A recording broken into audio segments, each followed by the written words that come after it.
Hi guys, and welcome to the channel. I hope you enjoyed the build transformation on this car. If you haven't watched it already, please go and do so. You won't be disappointed. But what is this car like to drive? We're right next to our favorite road, so I'm going to jump in and find out.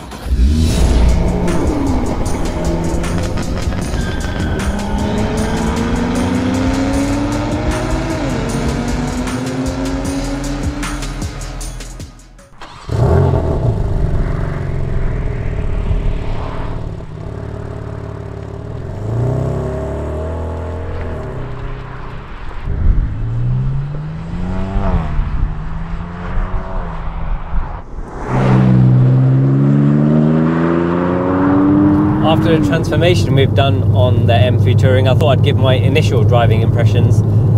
I can't give full driving impressions at the moment because we're still very early on in the running in process, so I can't drive the car super hard, but there's not much to tell. It's very similar to the G80 M3 and the G82 M4. We've owned the G80 before and we currently own the G82, and BMW have done a fantastic job of providing us with a touring body shape with the dynamics of the normal M3 and M4. You can only really feel the difference when you're pushing on and you get more towards the limits around the corner. You can feel there's a little bit of extra weight at the top, but apart from that, you'd be forgiven for thinking you're just driving a normal M3 saloon.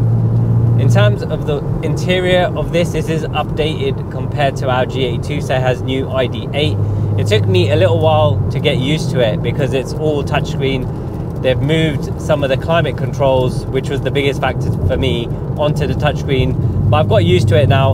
Mainly it's the heated seat part that takes the longest to get to, whereas before you could just push it. Now you have to push about 2 or 3 buttons to get to it. Alternatively, you could try using Hey BMW and asking it to turn your heated seats on. That does work well most of the time.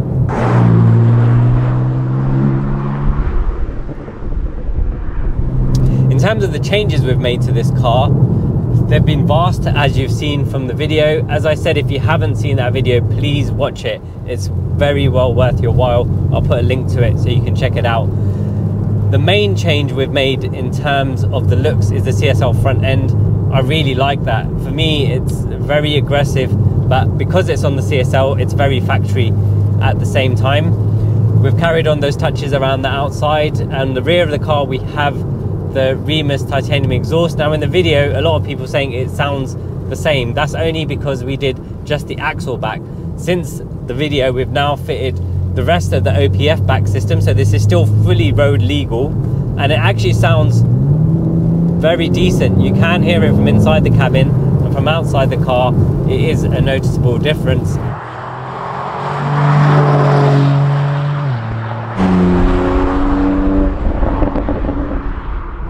While still retaining the OPFs and the cats in the downpipes. So in the video we just had the axle back. It did make a different noise to stock, but it wasn't that much. Since then we've deleted another resonator. We've also fitted the new prototype hybrid MSS suspension kit, and this is a massive improvement of what they had before. It allows the car to sit quite low but still has a lot of comfort. So on the MSS they had the triple rated springs on the rear, but now on the front you also have a stacked arrangement of springs, which is 2 separate spring mates. And in the couple of 100 miles I've done, I've been really impressed with the way the car rides and handles, especially for how low we've got it. I think we're going to raise the car up a little bit because it's not so practical, especially with the CSL front lip, and that's a very expensive piece which I don't really want to keep replacing. It's not ideal conditions to film a driving impressions video, but I can share with you what I've experienced in the dry. But that is one thing about the new M3 and M4, especially with the xDrive. You wouldn't be able to drive the car with as much confidence in these kind of conditions, but the xDrive is very good, and we're very used to the system in the other cars that we've had and currently own. So it's lost none of its excitement despite the extra weight around the edges. It goes into corners really well. It's very flat. It just inspires a hell of a lot of confidence. One of the other changes we've made to this car is the full Eventuri intake and turbo inlets in the engine bay, and you do get that nice turbo sound when you on the throttle. Just adds a bit more personality. Between that and the Remus exhaust, it's just giving it that extra sound, which is very much lacking in the new cars, especially with the OPF filters. The exhaust doesn't make any sound. You don't really get any induction sound from the engine, so it just adds a little extra spice to the drive. In terms of performance, as I said, the car is still running in, but it just feels exactly the same. I have driven an M3 Touring that has had its running in service, and you can't tell the difference. I'm sure if you time them, there'd be like maybe half a second difference from 100 to 200, but it's not something that you'd notice on the road. Typical British weather. I'm towards the end of my drive now and the sun's come out. Obviously the road's still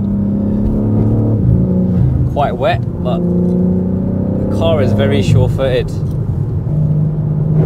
And as I said, there's very little to tell the difference between this and its other bodied siblings. And I know this is going to be controversial, but I think this is actually the best looking version of the M3. It's strange because in the F80 I preferred the F80 M3, which is the saloon, didn't like the coupe as much, and then when it switched over I actually preferred the G82, the coupe M4, rather than the G80 we owned before. But now the Touring's come out, I think this is the most resolved design. From the back end it just looks so right, like it was meant to be a Touring right from the beginning. In terms of what's next for this project, you'll just have to keep watching our channel and see what we do with it. Obviously we need to get the run-in service done, so then we can start playing around with the car a little bit more and see where we go. I have an idea of the direction, but we'll just have to see what happens. Initial phase was let's make it like a CSL, which we've done now. I think the next phase, you can probably guess, it's probably going to be a little bit more power, maybe go slightly more individual on the looks, not go too crazy, but add a few more things into the mix just to make it our own, rather than something that looks like it could have come from the BMW factory. So that's my initial driving impressions of our M3 Touring with the CSL inspiration. I really like it, but of course I'm going to say that because it's my car. But I think it's time we give it to someone else to drive and get their impressions. And who better than Matt Watson?